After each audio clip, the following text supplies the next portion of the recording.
अस्सलाम वालेकुम, welcome to my YouTube channel. अब हम 14.5 के क्वेश्चन नंबर 15 को डिस्कस करते हैं। जो गिवन फंक्शन है हमारे पास f of x, y and z, यानी कि आप जो है वो तीन कोऑर्डिनेट्स हैं, यानी कि जो फंक्शन है वो डिपेंड कर रहा है तीन कोऑर्डिनेट्स पर, x, y, y, z और z x। पॉइंट में गिवन है 1, -1 एंड 2, और जो वेक्टर गिवन है वो 3i unit vector plus 6j unit vector minus 2k unit vector है। अब हमने इसका डायरेक्शनल डेरिवेटिव फाइंड करना है। तो सबसे पहले जो वेक्टर गिवन है वो हमारे पास ये है, तो यही वेक्टर बटा वेक्टर का मैग्नीट्यूड ये हमारे पास आ जाएगा यूनिट वेक्टर। तो यूनिट वेक्टर हमने फाइंड कर लिया। इसके बाद इसका partial derivative with respect to x लेंगे, तो ये एक्स लेंगे तो वाई आएगा। यहाँ पर ये दोनों कांस्टेंट होंगे तो जीरो को अप्रोच करेंगे। एक्स ले रहे हैं तो इसका आंसर जी आएगा, ये देख लें। इसके बाद partial derivative with respect to y ले रहे हैं, तो वाई ले रहे हैं तो इसका आंसर क्या बन जाएगा एक्स।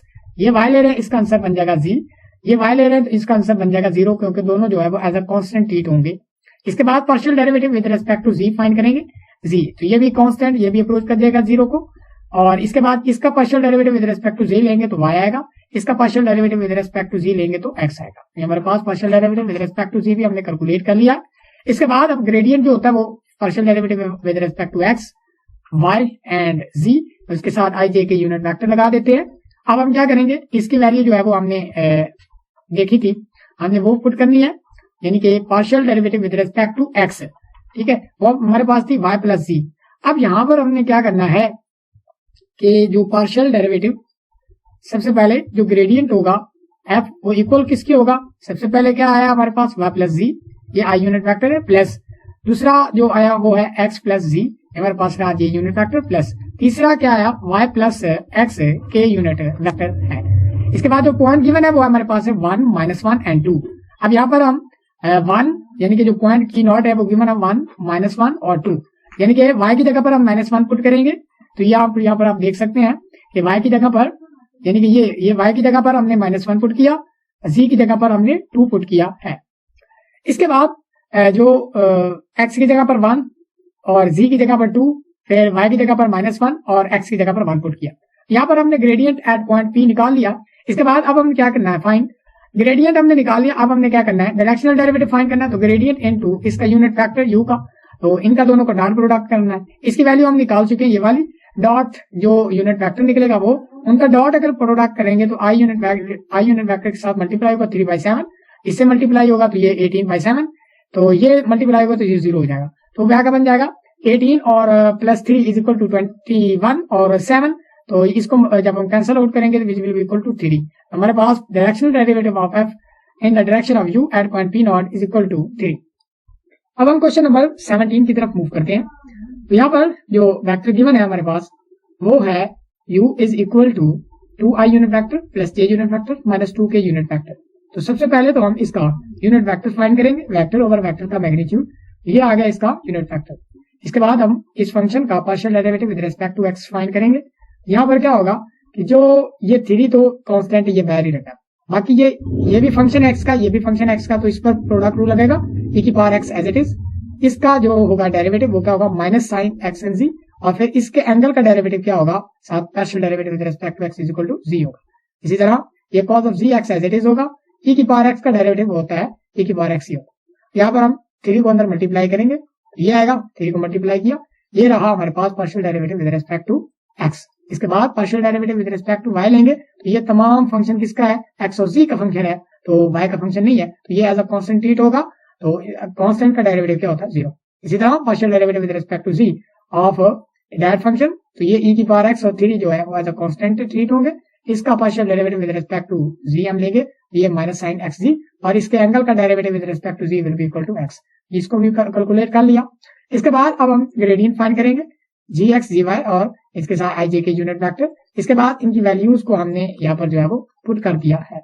पुट करके अब हम क्या करेंगे, ग्रेडियंट एट P नॉट, यानी कि जो हमें P नॉट गिवन है हमारे पास क्या है, P नॉट है 0 0 0 पर, यानी कि gradient of g at 0 0 and 0 find करेंगे, जिसको हमने P नॉट का नाम दिया। तो यहाँ पर x y z जहां पर है वहां पर 0 0 पुट करेंगे, तो यहाँ पर z की जगह 0, यहाँ पर 0, इसकी जगह पर ये 0 हो जाएगा, ये भी 0, ये भी 0 हो जाएगा। इसके बाद ये तो वेक्टर पहले भी कंपोनेंट 0 था, इसके बाद ये भी 0 हो जाएगा और ये भी 0 है। तो डेफिनेटली हमारे पास एक ही जो टर्म जो 0 नहीं हो रही वो ये बन रही है 3, p के पास 0 और cos of 0 is equal to 1 will be equal to 3। 3 i unit vector हमारे पास ग्रेडियंट एट 0। 0 0 एंड 0 आ गया।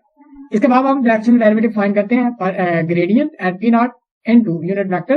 तो ग्रेडियंट हमने निकाला था ये 3i यूनिट वेक्टर, अब इसको मैंने आगे लिख लिया 0 j 0 के। इसके बाद यूनिट वेक्टर हमने निकाला था। अब हम डॉट प्रोडक्ट करेंगे तो ये i को i से मल्टीप्लाई करेंगे 3 इंटू 2/3, तो 3 से कैंसिल, तो 2 आ जाएगा हमारे पास। और यहाँ पर ये अगर हम इससे करें और ये इससे करें तो ये 0 0 आ जाएगा। तो हमारे पास directional derivative of g at point p in the direction of u will be equal to 2। इसके बाद अब हम क्वेश्चन नंबर 18 की तरफ मूव करते हैं। h of x and z n is equal to x cos of xy एक power by z और log of zx। तो अब हमने क्या करना है, इसका पार्शियल डेरिवेटिव फाइंड करना है। सबसे पहले हम इसके यूनिट वेक्टर को फाइंड कर लेते हैं। वेक्टर जो भी बना है हमारे पास है u, इसका वेक्टर होगा unit vector, vector over vector का मैग्नीट्यूड। हमने इसका यूनिट वेक्टर भी फाइंड कर लिया है। इसके बाद अब हम partial derivative with respect to x लेंगे। तो यहाँ पर cos xy है तो इसका पार्शियल डेरिवेटिव क्या होगा, माइनस साइन ऑफ xy, और जो इसके एंगल का डेरिवेटिव क्या होगा with respect to x will be equal to y। तो ये y हमने शुरू में मल्टीप्लाई कर दिया, प्लस इसका partial derivative with respect to x ले रहे हैं तो ये y और z का फंक्शन है तो ये एज अ कांस्टेंट और ट्रीट 0 होगा, ये 0 को अप्रोच करेगा। इसके बाद log x z और x है तो इसका जो partial derivative with respect to x है यानी कि x का फंक्शन है तो इसको ये जो एंगल है ये वाली चीज है फंक्शन, इसको बटे में रखेंगे और इसी का partial derivative with respect to x क्या होगा, हमारे पास x का 1 और z आ जाएगा। इसको जब हम कैंसिल करेंगे तो ये क्या बन जाएगा, -y sin of x and y 1 over x। तो ये रहा हमारे पास एच एक्स यानी कि partial derivative of h with respect to x. इसके बाद with respect to y find करेंगे, यहाँ पर आप देख सकते हैं तो क्या होगा partial derivative with respect to y, तो ये क्या बन जाएगा minus sine of x and y, और इसका partial derivative with respect to क्या है वाई, तो वाई लेंगे तो एक्स एज इट इज बच जाएगा। इसी तरह इसका जो होगा ये एज इट इज, ठीक है, ये एज इट इज रहेगा और इसके जो पावर है इसका partial derivative with respect to g y will be equal to g. Okay हो गया। तो ये z और x का फंक्शन है तो y है नहीं है तो एज ए कांस्टेंट ट्रीट होगा तो इसका पार्शियल डेरिवेटिव 0 हो जाएगा। हमने h y आगे partial derivative h with respect to y। इसके बाद विद रिस्पेक्ट टू z हम फाइंड करेंगे तो z जो है वो फाइंड करेंगे तो ये क्या होगा, with respect to z find करेंगे partial derivative with respect to z। Okay हो गया। अब जो है वो पार्शियल इसका करेंगे तो ये x और y का फंक्शन है, ठीक है, तो ये कांस्टेंट है ट्रीट होगा तो ये 0 हो जाएगा। इसको ये एज इट इज रहेगा, फिर इसके जो पावर है उसका partial derivative with respect to z करेंगे तो ये y आएगा, तो यहाँ पर लिख दिया। इसके बाद ये 1 ओवर gx, इसका partial derivative with respect to z हम करेंगे तो ये x आएगा, तो x और x कैंसिल होगा, बाकी क्या बचेगा y के पास z और 1 ओवर z।